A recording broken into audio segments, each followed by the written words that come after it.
So ayan mga Mars, for today's video ay gagawa naman tayo ng napakasarap at napakadali lang gawin na chicken a la king. Huwag kayong mag-alala dahil sisimplehan lang natin ang paggawa nito. So bali gagamit tayo dito ng 1 kilo ng manok. So ang nabili ko po ay breast part at pinahiwa ko po ito ng kagaya nito. So pina-fillet ko po siya. So ganito po yung pagkakahiwa niya.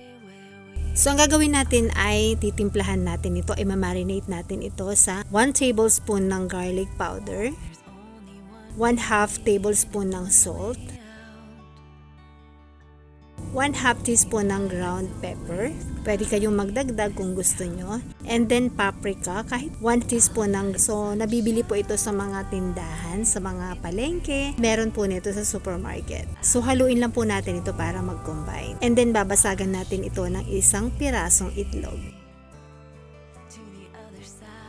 Tsaka natin ilalagay ang 1/2 cup ng all-purpose flour and 1/4 cup ng tubig. So haluin natin ito.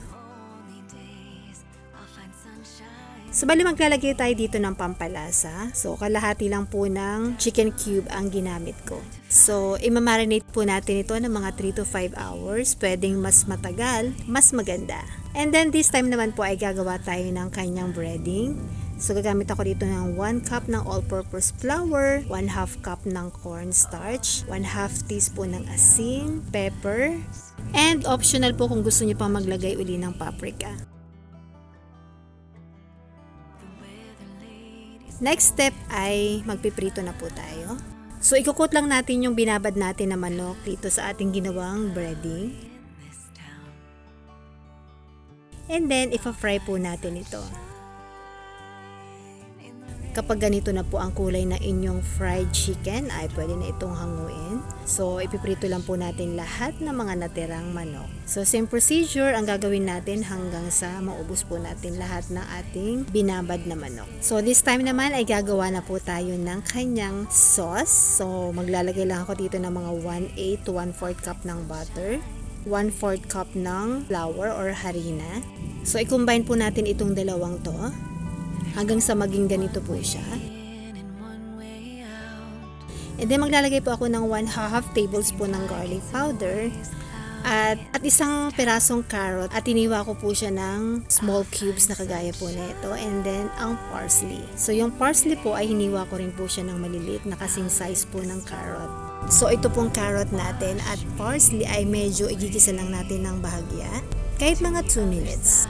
And then maglalagay na po ako dito ng 1 cup ng chicken broth. So kung wala po kayong chicken broth na available ay pwede po kayong gumamit na lang ng tubig at timplahan nyo po ng Knorr chicken cube.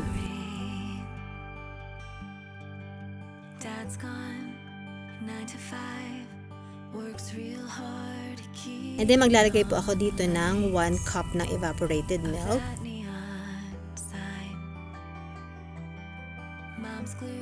To the TV, all her answers laid out. 1/2 teaspoon ng salt and pepper to taste. So mga Mars, lutuin lang po natin ito or pakuluin natin ito hanggang sa medyo lumapot po itong sauce natin.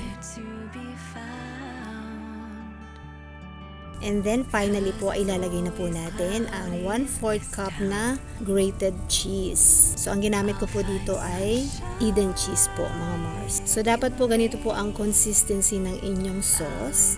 So pag ganito po pwede na pong patayin ng apoy and serve na po natin ang ating masarap na chicken a la king. So ayan Mars, ganyan lang kadali gumawa ng chicken a la king na talagang magugustuhan ng buong pamilya. So try mo na. So ayan muna mga Mars. Sana nagustuhan nyo ang recipe ko ngayon. Thank you for watching.